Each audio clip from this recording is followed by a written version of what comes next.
안녕하세요 여러분, 세상돌아보기입니다. 오늘은 25년 8월 17일이고 일요일입니다. 며칠 만에 이제 인사드리게 됐네요. 자, 오늘은 두 가지 사안에 대해서 좀 말씀드려보려고 합니다. 일단 잘 될 거라는 기대가 있었던 푸틴과 트럼프와의 알래스카 회담이 매듭을 짓지 못했습니다. 그렇다고 파토가 난 건 또 아닌 것 같습니다. 결과적으로는 제가 보기에는 트럼프가 어떤 궁색한 모습을 보였다. 서둘러서 어떤 마무리를 지으려고 한다. 좀 푸틴을 쉽게 본 부분이 있고 넘어가려고 했던 부분이 있었지만 푸틴이 그 부분에 대해서 견고하게 대응했다. 이런 느낌을 받게 되고요. 또 물 건너 간 것으로 확실히 비추어졌던 이시바와의 정상회담, 이재명 간에 이것도 석연치가 않아요. 네. 그래서 이 두 가지는 연관이 서로 있다고 좀 보는데, 이 두 가지는 둘 다 미국이 이재명이 미국에 가기 전에 이재명은 이시바 만날 생각이 없었습니다. 일본을 원했지만 제가 보기엔 그렇습니다. 제 개인적인 의견이에요. 여러분 한번 판단해 보시기 바랍니다. 누구도 여기에 대해서 결론을 내려주지는 않잖아요. 여러 가지 간접적인 기초 데이터는 기초 자료들은 나오는데 정리를 안 해주더라고요. 이것은 그들이 말을 못하는 것입니다. 모르는 게 아니고, 네, 그런 것이 또 이 채널에 또 해야 될 일이 아닌가 이런 생각도 하는 것이거든요. 자, 이시바의 회담과는 물 건너 갔고 우리는 베트남과의 파격적인 미팅을 했다. 그것은 이시바를 만나지 않는다는 것을 의미하고, 일본이 한미 관계에 향후 있어서 해줄 수 있는 그런 역할을 베트남이 더 잘해줄 수 있다는 아주 전략적인 뭐라고 할까, 선택과 의지를 양국 간에 다 보여줬기 때문에 무마될 것으로 보였던 이 이시바에 대한 미팅 요청, 이것은 이시바가 원하는 부분이고, 예전에는 한미일 관계를 주도하겠다는 것이 기시다까지의 생각이었어요. 윤석열을 이용해서. 그렇지만 지금은 한미일 관계에서 빠질까봐 초조해하는 게 일본의 현실이라고 저는 그렇게 생각합니다. 자, 그 점에 대해서 만나지 않을 가능성이 크다고 봤는데 거기에 대해서 대통령실도 확인해 주지 않았어요. 그러면서 이재명이 미국 방문에 24일 날 간다. 부인까지 동행한다. 이런 말이 나왔잖아요. 순서에 맞지 않는 것이죠. 내부적으로 이시바 만나지 않는다고 판단이 섰다는 것입니다. 이것이 이시바를 갑작스럽게 만나게 된 것은 저는 별 의미는 없는 미팅이라고 생각을 해요. 결과적으로 이것은 트럼프의 청이다. 저는 그렇게 봅니다. 그것도 간곡한 청이다라고 봅니다. 그런데 트럼프가 푸틴과의 만남에서 제의를 못했어요? 그럼 이재명이 어떻게 반응할 것이냐? 이시바까지 만나주고 트럼프를 만나러 갑니다. 상당히 강한 입장을 취할 것이라고 생각이 됩니다. 참고하시기 바랍니다. 자, 그와 관련된 이야기를 좀 해보겠습니다. 그 외에 지난 며칠간 발생했던 제 눈에 띄었던 일들에 대한 제 생각도 말씀을 드려볼게요. 먼저 이거죠. 대통령실 대변인의 이야기입니다. 일본이 초청한 거냐는 질문에 강유정의 답은 달랐다. 그러면 바깥에서 기존으로 생각하고 있었다는 게 있었다는 거죠. 일본이 초청한 거다? 아니면 우리가 가겠다고 한 것이다? 여기에 대해서 말을 허렸어요. 지난번 G7에서 만나기로 했던 것인데 서로 했기 때문에 양쪽 다 초청이라고 말할 수 있다. 그래서 우리는 가기 싫은 것은 억지로 간다는 이야기로 들리고요. 무엇보다 왜 기자들이 그 질문을 안 하는지 모르겠어요. 미국 방문 스케줄은 명확히 나왔어요. 25일 날, 그것도 8월 25일 날 미팅인데 지금 10일도 남았잖아요. 그래서 24일 날 출국한다고 하고 누구랑 같이 한다 어떤 일정이다. 이런 이야기 정도는 하는 게 일반적이고 통상적인 발표예요. 그런데 일본도 정상회담이면 그와 같은 어떤 시차를 두고 거기에 대한 공지 사항이 나왔어야 돼요. 나오지 않았거든요. 그전에는 부정적인 인식이 강하게 발동이 됐어요. 일본 언론에서는 이재명이 방문할 수 있다는 이야기가 흘러나왔지만 우리는 거부한 셈이고, 그 시기에 그에 대한 대타로서 아까 말씀드린 것처럼 베트남과 만났단 말이에요. 자, 이것은 미국의 강국한 청이 있었다.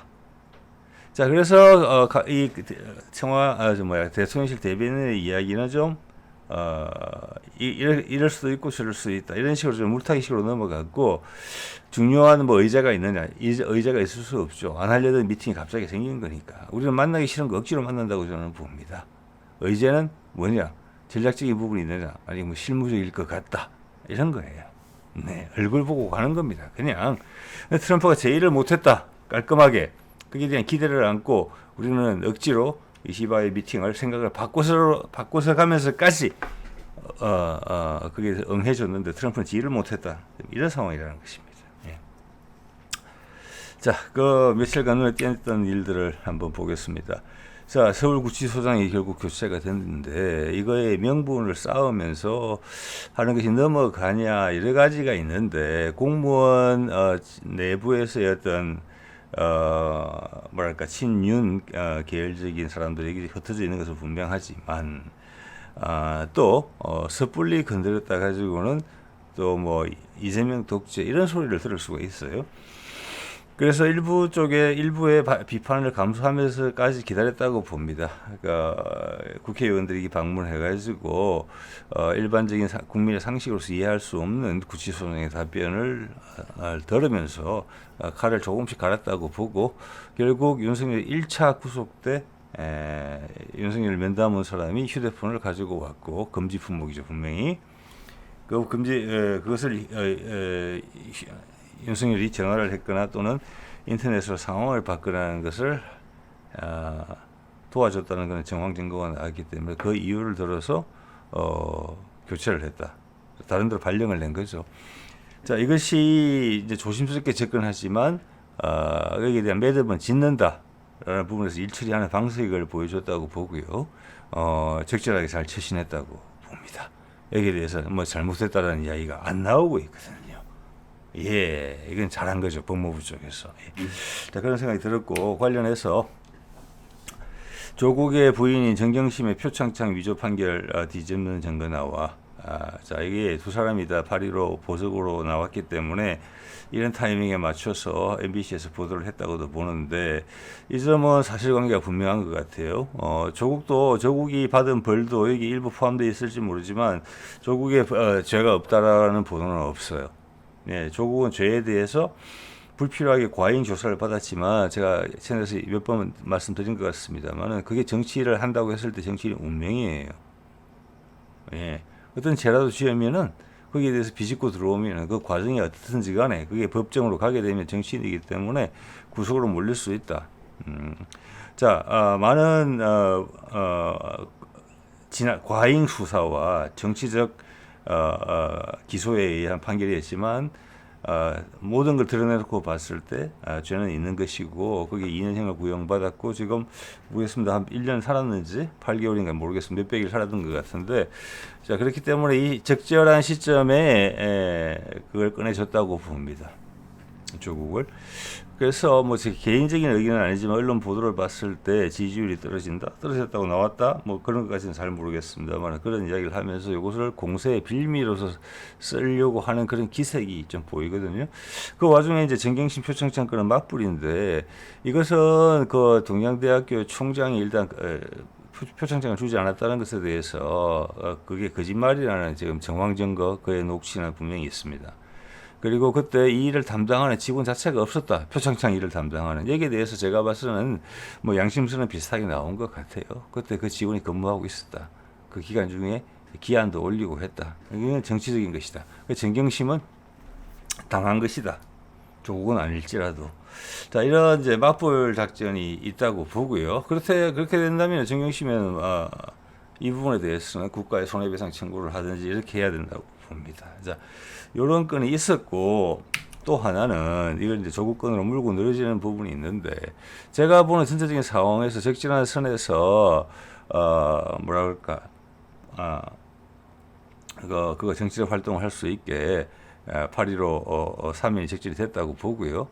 일부 여기서 공격이 들어올지 모르지만 이 정도는 생각이 됐다고 보고 향후 정치권의 구도를 봤을 때 조국이 여기서 들어옴으로 해서 정치판에 다시 등장함으로 해서 이재명이나 민주당 주류 쪽에 저는 혜택이 더 많을 거라는 생각을 갖고 있습니다. 제가 이걸 보면서 이제 한국일보 기사인데 여기 보면은 다분히 요거는 이제 의도적인 그런 내용이 있는 기사죠. 지지율 하락에 놀랐나? 민주당에서 고개 드는 조국과 선긋기. 예, 이것은 어, 미, 분명히 모든 정당이 그렇지만 내부에서 권력 다툼이 당연히 있는 것입니다. 자, 최근에도 한번 말씀을 드렸지만 조국과 선긋기 하면서 이름이 등장하는 게 있어요. 이런 게 제가 제 채널 제가 보기에는 상당히 관전 포인트가 되는 것으로 보입니다. 누가 어떤 이낙연 이후에 물밑에 고기를 숨겼던 잘려져 나가지 않았던 수박들의 이중대냐 한 이름이 나왔죠. 저는 지금 우원식을 그렇게 의심하고 있습니다. 이 내부의 인사에 대해서 처음으로 명확히 나왔다고 봅니다. 윤준병 아빠 찬스는 비난받아야 다른 말을 했다는 거죠. 조국 사면 후 처음 공개 비판 나와 사면 환영하던 민주당과 거리 두기. 자, 이재명의 지지율이 가장 높기 때문에 쓸려갈 수 있다. 자, 그래서 이재명이 지금 추진하는 바는 제가 보기에는 분명합니다. 뭐 경남권이나 PK 지역에서 지자체장을 가져오고 또 분위기 파악을 잘해서 그때그때 갈아타기를 잘하는 충청 지역의 어떤 단체장들은 다 바꿀 수 있겠다는 그런 이제 목적은 가지고 있으면서 동시에 뭐 대구 경북은 최대 후순위로 밀릴 거라고 봅니다만 동시에 이런 수박들의 원산지인 본거지인 전남, 전북 그리고 거기 있는 도시들의 물갈이를 한다 내부에서. 그래서 남아있는 잔존 세력들을 이낙연의 잔존 세력들을 완전히 썰어버린다. 이재명이 충분히 그럴 할 파워가 있다. 그들의 힘이 점점 약해져 왔기 때문에 자 이런 부분들이 분명한 것이거든요. 그들은 위기의식을 느끼고 있어요. 그들이 썩어가는 건 마찬가지예요. 대구 경북의 지자체장이 썩어가는 것과 마찬가지죠.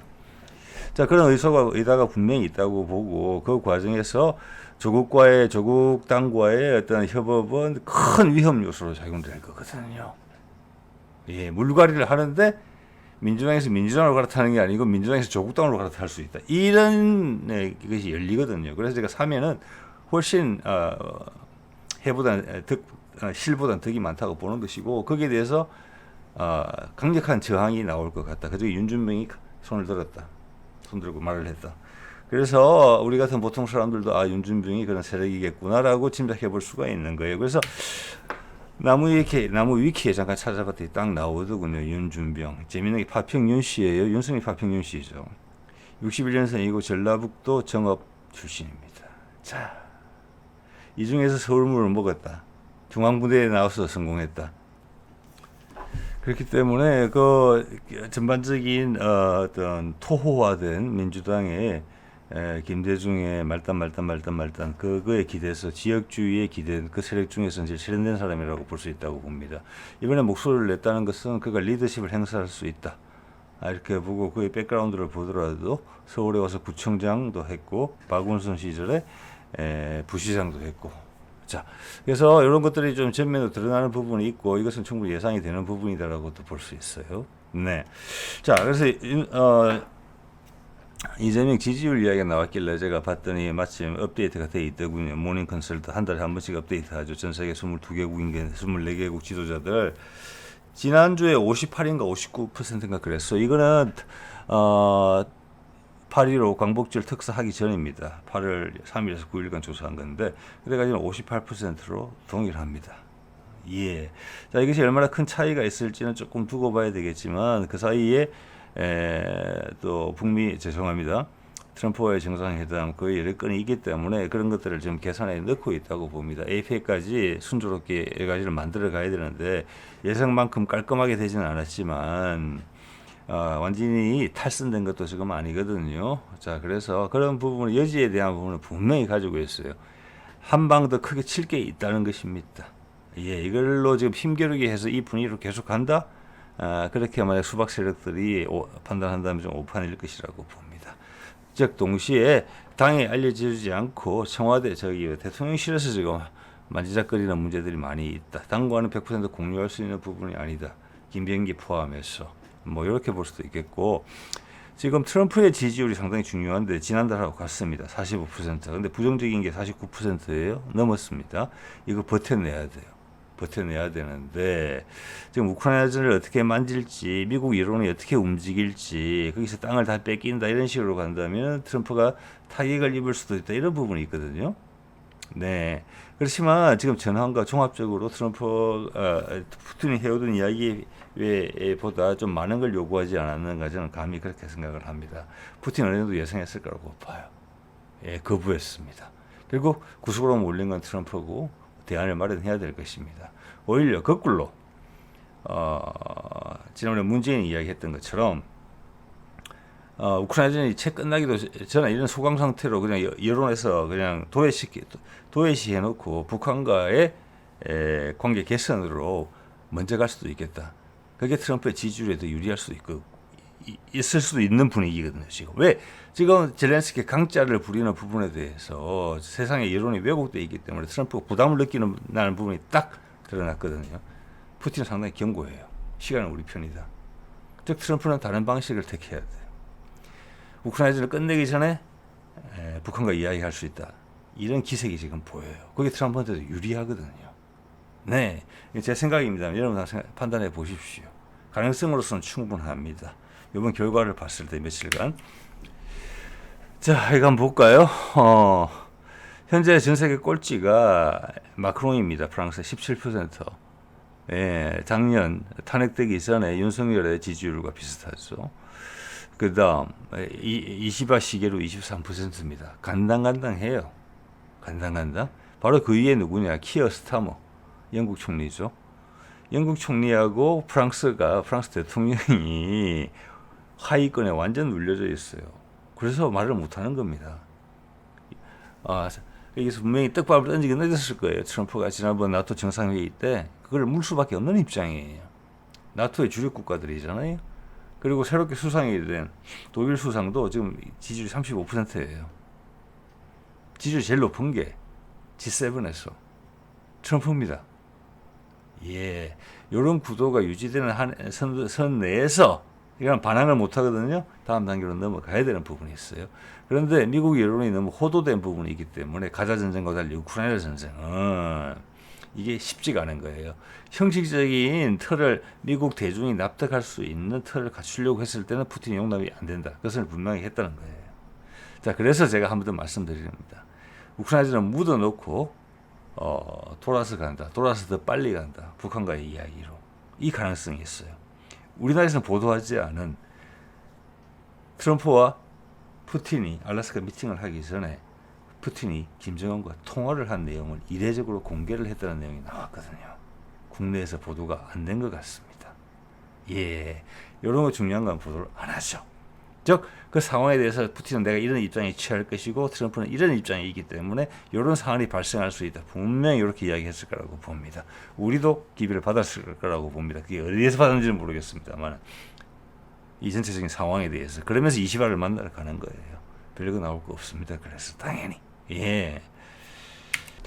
자, 그리고 이런 기사도 나왔었죠. 울산시장 선거 개입. 이게 아마 지난 문재인 정부 때 발생했던 부정 비리 건으로 해서 가장 강하게 부각이 되고 뭐 유죄가 확실시 되는 것처럼 몰려갔던 분위기가 있었던 내용인데 이 점에 대해서 무죄가 확정이 됐죠. 자, 그러면 지금 윤석열 정부 들어와서 이잡도 뒤졌을 텐데 문재인 정부의 문재인과 그의 부인 김정숙의 직접적인 비리건에 대해서 광범위한 수사를 했으리라고 봅니다. 일단 거기서 아무것도 나온 게 없고요. 그들이 벌였던 일에 대해서도 지금 큰 게 전혀 잡힌 게 없어요. 이거만큼은 컸다. 내부의 배신까지 관여되어 있던 부분이 있었기 때문에. 근데 이것마저 무죄다. 없는 거예요.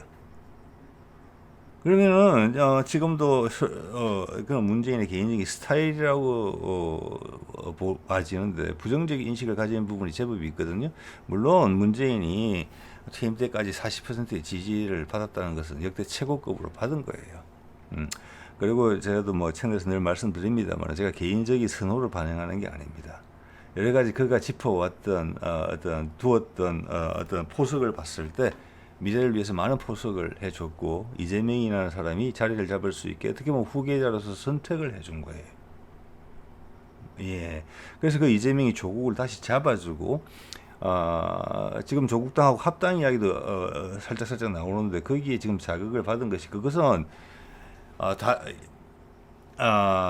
특히 호남권에 있어서 지자체장에 대한 부분이라고 생각을 합니다. 그래서 수박들이 자기 이름까지 꺼내면서 지금 발끈한 겁니다. 지금 발끈할 상황은 아니거든요. 이재명이 지지율도 좋고 출발한 지가 얼마 안 됐고 다른 여러 가지 카드를 가지고 있다는 것을 알고 있으면서까지도 나왔다는 것을 위기의식을 느꼈다는 거예요. 네. 자, 그런 부분들을 봤을 때 문재인은 자신의 지금 행보를 충분히 자기의 입장을 활용하는 것 같아요. 왜냐하면은 지금 돌이켜 봅시다. 노무현도 끝나고 나서 여러 가지 조사를 받았어요. 뭐가 유죄고 뭐가 무죄고 얼마나 중하냐를 떠나서 그가 스스로 목숨을 끊었기 때문에 유야무야 된 부분이 있고 그런 다른 부분을 높게 평가받아서 종합적으로 우리 국민들에게 상당히 훌륭한 대통령으로 인식이 되고 있고 저도 많은 부분에 동감을 합니다. 예.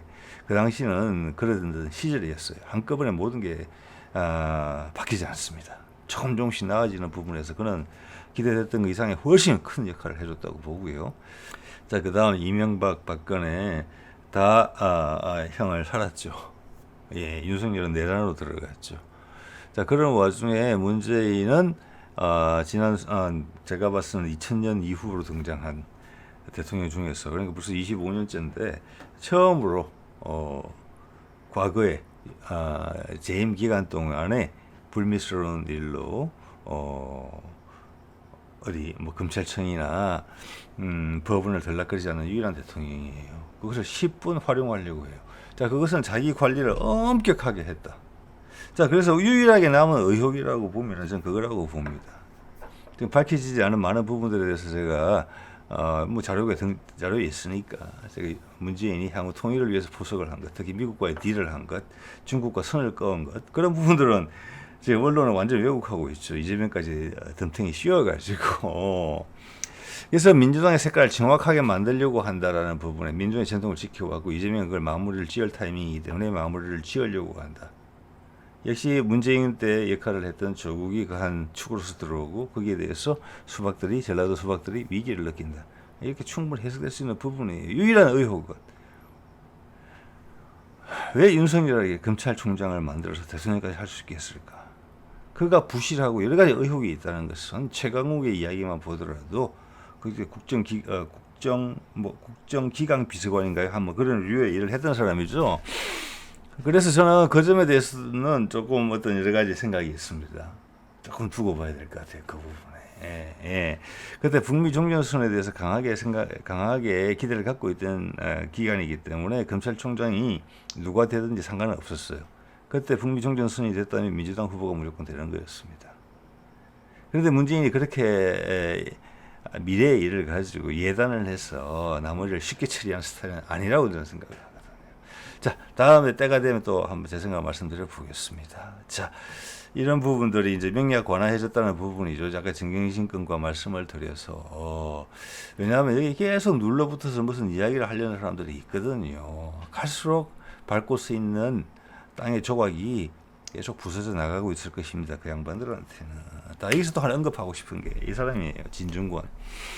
여기가 동양대학교 교수였고 정경심과 조국에 대해서 필요 이상의 근거 없는 비난을 가했어요. 지금도 보니까 어디 TV조선 어디서 뭔가 프로그램 운영을 하고 있는 것 같아요. 또 이 사람이 또 뭘 했습니까?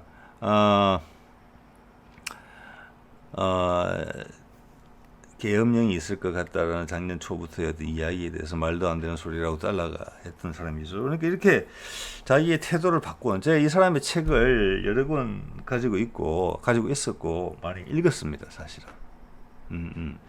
옛날 박경철 같은 경우도 그렇죠.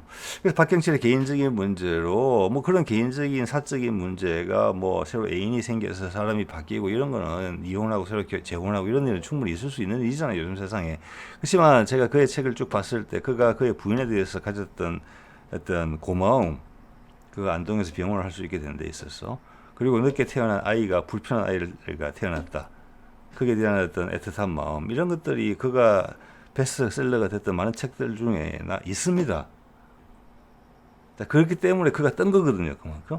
그럼 거기에 대한 책임을 져야 돼요. 제가 조국에 대한 이야기 한 것처럼. 보통 사람 같으면 억울할 수밖에 없는 이야기지만, 그가 자기의 액면을 가지고 선거판에, 정치판에 뛰어들었다면 보통 사람이 이상의 도덕 기준을 가지는 것이 요구되는 것이 우리나라의 기준이에요. 그것은 위대한 기준이라고 저는 보거든요. 그래서 거기에 희생이 당하면 어쩔 수 없이 희생이 돼야 된다는 게 제 생각이에요. 그런 면에서 봤을 때 진중권이나 박정철은 예, 희대의 변절자죠. 네. 그래서 진중권은 가끔 그런 얘기 제가 들었는데 어떤 조국에 대한 어떤 질투? 예, 똑같은 서울대 출신이잖아요. 예, 하나는 얼굴로 생겼고 집안도 좋고 돈도 많고 예, 거기다가 정의의 편에 서 있는 것 같고 거기서는 뭔가를 받았다. 그래서 이건 이렇게 해석해야 될 것 같아요. 글은 잘 쓰고 말은 잘하지만 저는 진중권을 보면서 여담입니다만은 유홍준이 생각이 났어요. 옛날에 문화재청장을 했던 유홍준. 여러분 잘 아시는 나의 문화유산 답사기. 제가 옛날에 그 박경철 책을 여러 권 거의 다 가지고 있었습니다. 박경철이 낸 책을. 그걸 다 읽었기 때문에 제가 실망을 했습니다. 그래서 그가 어떤 개인적인 선택을 하고 어떤 무대에서 사라졌을 때 그의 책들을 다 버렸습니다. 진중권도 마찬가지입니다. 자, 진중권과 유사한 형태, 되게 예민한 분들이거든요. 이런 사람들이 감수성 같은 부분이 예술가든 그런 부분이 되게 많아요. 우리를 대신해서 돌을 닦는 스님이나 뭐 목사님이나 이런 분들하고 비슷해요. 그분들은 그 분야의 특징을 가지고 있기 때문에 하늘의 메시지를 잘 이해하고 그것을 국민 대중을 어루만질 수 있는 능력을 가진 분들이기 때문에 직접 노동을 하지 않다도 밥을 먹고 살 수 있게 세상 사람들이 밥을 갖다 주는 거거든요. 헌금도 내고. 예술가들은 또 다른 측면에서 그래요. 저는 진중권이나 박경철 그런 레벨에 있는 사람이라고 보거든요. 처신을 제대로 하기 어려워요. 제가 지금 새로 이사 온 거창 옆에가 함양이고 함양의 주요 면 중에 하나가 안이면인데 거기에 예전에 김홍도가 그림을 잘 그려서 정조가 김홍도를 현감으로 보낸 적이 있는데 김홍도가 좋은 현감이었다 소리를 들은 분들은 없는 것 같습니다. 네. 이런 예술가들도 마찬가지예요. 그가 잘하는 일을 할 때 그 일을 계속 하게 해야지. 이렇게 다른 데로 뛰어나오면. 그래서 유홍준의 선택은 이제 괜찮았다고 봐요. 문화재청장까지 하는 사람이 이번에도 뭐 문화재청장이라는 거를 제안을 받았으리라고 저는 봅니다. 왜냐 내려갈 수는 없잖아요. 근데 그 사람이 선택한 것은 국립박물관장이었거든요. 그것은 문화재청장보다 미칩니다. 과거 직위보다 못해요. 유홍준의 이야기가 맞더라고. 이제는 내가 할 일은 이거다. 잘할 수 있는 일에 내 남은 예생에 있어서 그렇게 지혜롭기가 쉽지 않습니다. 그렇다고 유홍준이 처음부터 그랬느냐? 아니에요.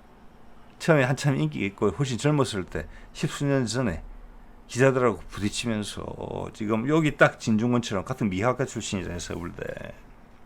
막 이러던 시절이 있었어요. 예, 제대로 나이를 잡수신 거죠. 유홍준은. 진중권은 그런 기회를 줘서 놓친 게 아닌가 싶습니다. 사고를 너무 크게 쳤기 때문에. 예, 그런 생각이 들었어요. 자, 그리고 이런 거 쌍무지개가 떴다. 이걸 명태균이 보고 왜 무지개가 2개가 뜨지? 윤석열의 취임날 대통령이 2개라는 뜻인가? 이런 상당히 만화책적인 비서적인 이런 재미있는 이야기들이 뜨는데 이게 저는 사실인지 거짓말인지 모르겠습니다만 여러 군데 비추어진 거 보니까 사실일 수도 있다고 생각합니다. 여기 보면 우리나라 사람 마음속에 가지고 있는 한 부분들 되게 순수하고 깨끗하고 하늘을 두려워하고 공경하는 그런 마음의 취지에서 나온 거예요. 근데 이걸 이용하는 사람도 되게 많아요. 자, 이거는 이제는 저는 순수한 마음 갖고 안 되고 어느 정도의 체계적인 어떤 틀이 좀 적용이 돼야 되는 때가 왔다고 봅니다. 지금 윤석열을 지지하는 일부 세력들, 지금 국민의힘 지지율이 17%인가 16%인가 그렇잖아요. 그 사람들 성향이 그런 것입니다. 그렇기 때문에 그들의 전당대회에서 방송에서 내보내기 어려울 정도의 그런 은사들이 나오는 것입니다. 왜? 국민 전체를 대상으로 하는 게 아니거든요. 국민 저게 TV 토론 할 필요 없다고 생각해요. 오히려 불편해요. 근데 그 17%는 그게 다 동의하는 분들이거든요. 이 쌍무직에 대한 이야기에 대한 생각과 비슷한 생각들이에요. 그분들이 잘못했다는 말씀을 드리는 것이 아니라는 것을 아실 겁니다. 똑같이 우리하고 똑같은 순수한 그런 우리 조상들로부터 물려받은 그런 기억들을 가지고 삶에 임했을 뿐이에요. 근데 누가 꼭지를 잘못 틀었다는 거죠. 그것은 그들이 바른 꼭지를 틀 수 있도록 도와주는 사람들이 일을 안 했다는 겁니다. 이런 분들이 우리 바탕이에요. 우리 부모님이고 우리 할아버지고 우리 아저씨예요. 여기 맞네요. 잠깐 읽어보기 잘 안 보이시죠? 이런 댓글들을 모아놓은 걸 여기 걸어놨더라고요. 무지개가 떴네요. 정말 상스러운 징조예요. 윤석열 대통령 하늘이 낸 분이 분명하네요. 이것을 비판하시겠습니까? 아닙니다. 이것은. 네. 이런 마음 소중한 마음이에요. 이런 분들은 항상 중요해요. 우리한테. 우리의 토대를 형성해 주는 분이거든요. 예. 무지개는 하나님의 약속의 메시지입니다. 예. 윤 대통령 하늘이 내리신 대한민국 대통령 만나요. 맑은 하늘의 무지개가 난생 처음 보네요. 자, 비가 온 다음에 보통 뜨는데, 그래서 이게 이제 위조라는 이야기도 있다는 걸 알고 있습니다. 위조라는 가능성. 저는 뭐 그게까지 확인해 보진 않았습니다. 그리고 무지개가 평평하게 떴다. 저는 이게 쌍무지개라는 것 자체가 저는 이해가 잘 안 되거든요. 그냥 무지개 하나라고밖에 안 보이는데 모르겠어요. 현장에 있지 않았기 때문에. 어쨌거나 이런 반응들이 있었고, 이것은 명태균의 발언과 연결되고 인사 개입도 속속 윤과 5대5 허언 아니었다. 이런 말을 명태균이 했다는 거잖아요. 정권을 나눠가지고 내 영향력의 절반이다. 저는 이 부분에 대해서 왜 내각의 요인들이 윤석열보다는 김건희를 더 무서워했는지 그 느낌이 왔거든요. 여러 가지 화면을 볼 때마다. 이 말 때문에 그렇다고 봅니다.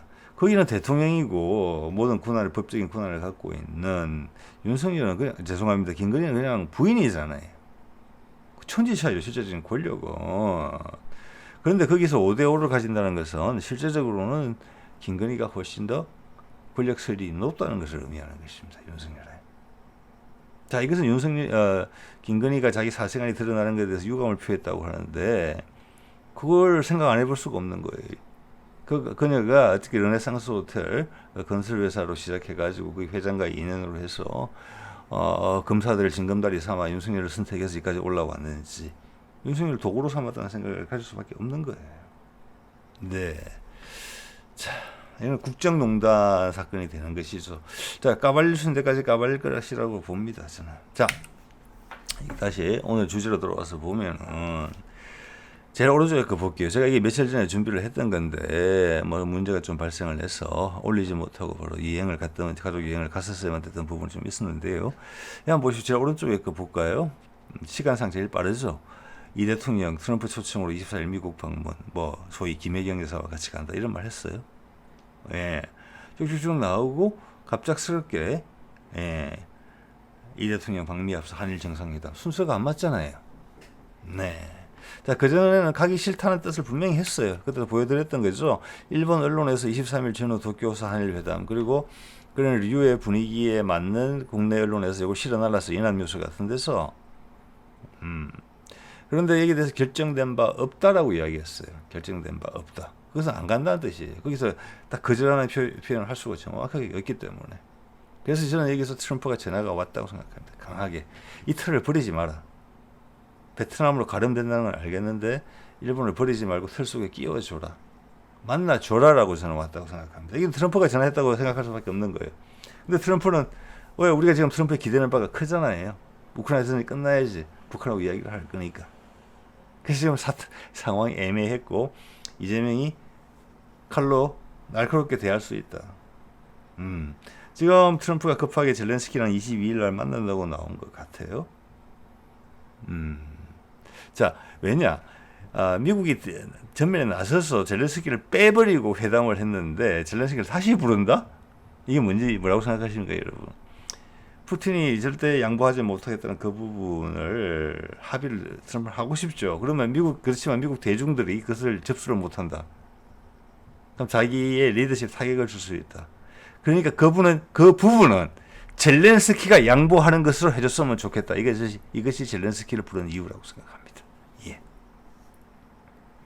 자, 그리고 북한의 8.15 행사 이런 거 사진을 좀 보여줬으면 동영상 같은 것도 좀 보여줬으면 좋을 것 같은데 지금 이제 유튜브 또 AI가 열심히 일을 하거든요. 제가 뭐 하루에 많은 시간을 영상을 준비하는 자료를 찾거나 이렇게 보내고 있기 때문에 그게 관련된 기사를 잘 추려서 보여줍니다.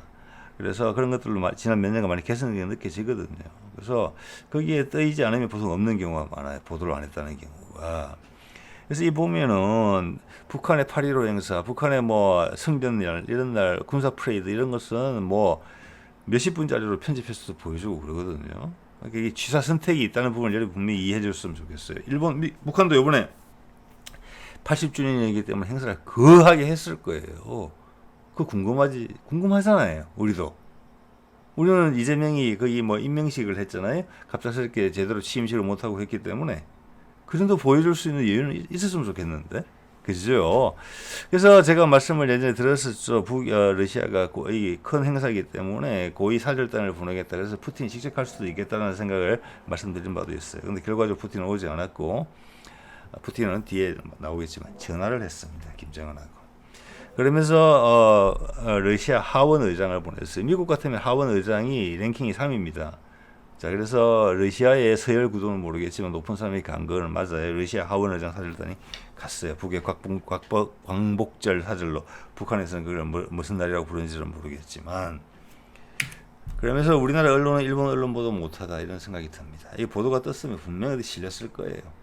안 보이거든요, 제 눈에는. 이 보도한 거 보십시오. 3일 전에 나왔죠. 푸틴이 트럼프 회담을 앞두고 김정은과 통화를 했다. 그리고 이례적으로 그 내용을 공개를 했다. 예전에 통화를 하더라도 이야기를 안 하는데. 자, 이걸 보면 뭘 알 수 있느냐 하면 우리 내란 사건 이후에 많은 부분에 있어서 김정은과 푸틴이 직접적인 통화를 한다는 걸 알 수 있어요. 여러분 그거 한번 환기시켜 드리고 싶습니다. 작년이죠. 작년 6월이죠. 북러 상호방위 계약 체결했을 때 윤석열은 깜짝 놀랐지만 미국은 알고 있었다, 들었다. 예, 거기서 윤석열은 배제돼 있었다는 것입니다. 아마 야당도 그 당시 민주당도 이야기는 알고 있었을 가능성이 높다고 봅니다. 이걸 왜 이례적으로 공개했느냐? 저는 푸틴이 이 미팅에서 이런 우리가 입장을 가질 것이고 미국은 봐서는 트럼프가 서두르긴 서두르는데 이건 우리가 양보 못 해줄 것이다. 그렇지만 크게 걱정하지는 마라. 너와의 대화가 빨라질 수도 있다. 자, 이번에 젤렌스키를 부르겠는데 아까 제가 말씀드린 예상이 사실이라면은 여러분이 젤렌스키라면 지금 트럼프가 급한 게 눈에 확 보이는데 트럼프의 층을 확 들어주겠습니까? 트럼프 좋으라고? 그리고 푸틴 좋으라고? 모든 걸 자기가 다 뒤집어 쓰고 빠지라는 이야기잖아요. 트럼프 이야기는. 그럴 가능성이 높아 보인단 말이에요. 저 젤렌스키가 오케이 안 할 가능성이 많다고 봐요. 그렇게 되면 젤렌스키를 건너뛰어서 우크라이나를 그대로 놔두고 북한하고 이야기를 할 가능성이 높다. 저는 그 정도 그런 가능성에 대해서 푸틴이 김정은과 그 내용을 공유했다고 저는 생각을 합니다. 네. 자, 이게 몇 가지 제가 그렇게 생각을 하게 된 근거들에 대해서 한번 말씀을 드려볼게요. 자, 저 위에 있는 기사부터 한번 볼게요. 이번 을사년은 다를 것. 일본 향해서 아픈 과거사는 직시하라. 그렇게 이야기를 했죠. 그리고 밑에 두 번째 조그만 기사는 보면은 이시바가 꼬리를 내린 그런 내용이 나오죠. 13년 만에 2차 세계대전 때 이웃 국가들의 한 일에 대해서 후회스럽다라고 생각했다는 부분이 있는 거죠. 이것이 꼬리를 내린 부분이고 일본은 지금 한미일 관계에서 튕겨서 나갈까봐 그 과정에서 미국한테서도까지 잘려서 나갈까봐 미국이 한국을 너무 편애하고 있기 때문에 그래서 오히려 이때까지는 북한하고 한국이 힘을 합쳐서 우리를 어떻게 할까 이런 부분에서 아예 배제될까봐 이런 뭐 경제 당연히 안 좋잖아요. 그런 부분에서 저도 과거에 몇 번 이야기를 했지만 어느 정도 선에서는 일본도 그들의 돈을 한반도가 활성화될 때 미국의 자본과 같이 일본의 자본이 들어오는 그 정도 선은 해줘야 되거든요. 그래야지 자기들도 혜택을 보는 거예요. 이제는 얘들이 커져서 날 해코지하겠다 그게 아니라 이제는 얘들이 커졌는데 나까지 버리면 어떡하지? 나의 기회를 막아버리면 어떡하지? 한국에 이 정도 선까지 밀려 있다는 것입니다. 생각이. 자, 그리고 위에 이재명의 언급들을 봤을 때 우리는 이시바 안 만나는 거예요. 원래는 당연히 과거로 회귀예요. 우리가 완전히 우선권을 쥐고 있다. 완전히 주도하고 있다. 그렇기 때문에 제가 미국에 청이 들어왔다라고 보는 거예요. 예. 그런데 트럼프가 지휘를 못했거든요. 자, 이런 관계에 있다고 이런 사실을 통해서 보게 됩니다. 그리고 밑에 거. 이번에 이제 베트남 서기장 왔다 가서 자주포 수출했다 그런 얘기 나오더라고요. 자, 이것은 오랫동안 이야기를 해왔다는 것의 반증이에요. 이게 면문해서 엄청나게 큰 금액은 아니지만 사갔다는 거잖아요. 군사적으로 교류를 한다. 이때까지 베트남이 갖고 있는 무기의 대부분은 러시아제입니다. 예, 여기에 대해서 러시아가 언짢아할 이유도 전혀 없어요. 왜? 전부 다 오래되고 구식 무기고 현대화가 필요하거든요. 그 현대화에 한국군 무기로 한다는 신호를 보낸 거고 러시아는 오케이입니다. 당연히. 자, 그럼 여기서 방산 부분에 있어서 앞으로 한국 무기를 많이 사겠다. 이 정도의 어떤 장밋빛 전망이 다냐? 절대 아니죠. 군사 안보 협력 강조를 했잖아요. 거기 한국 무기가 딱 사는 모습까지 보였잖아요. 이거는 일회성으로 베트남과 이런 이야기 기분 좋게 서로 좋고 좋은 이야기를 한 게 아니라는 걸 말씀드리는, 아니라는 걸 이야기를 해주고 있는 거예요. 여기서 일본이 큰 충격을 받았을 거예요. 여기 찝쩍거리던 일본 세력들은 다 빠져나와야 될 것입니다. 다른 동남아 지역도 마찬가지예요. 자, 이러니까 바로 중국에서 라오스, 캄보디아, 태국 이런 외상들과 모아서 중국 외상이 회의를 열었더라고요. 분명히 이것을 견제하는 내용입니다. 이 내용이 그거예요. 그만큼 이게 임팩트가 있는 이야기예요. 예, 그래서 이것은 제가 왜 이런 추정을 하는지에 대한 얼개를 맞춰준다. 물론 제 개인적인 판단이죠. 그래서 향후 안보 관계에 있어서 남중국해를 잃을 수가 있다. 에서 되게 위태로울 수가 있고 베트남이라는 신흥 강자, 미국, 거기다가 한국이라는 새로운 해군력이 북극 항로를 빌미로 밑으로 내려온다.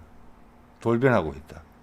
거기에 대해서 중국이 갑자기 놀란 것 같은 반응을 이렇게 보이는 것은 그들이 이걸 예상하지 못했다. 흐름을 읽고 있지 못하다. 그래도 본다는 것입니다. 네. 자, 이거 이제 트럼프하고 이야기를 이렇게 여러 가지 이야기가 좀 나오는데 이 말이 맞는 것 같습니다. 일단 트럼프는 원하는 바를 얻지 못했다.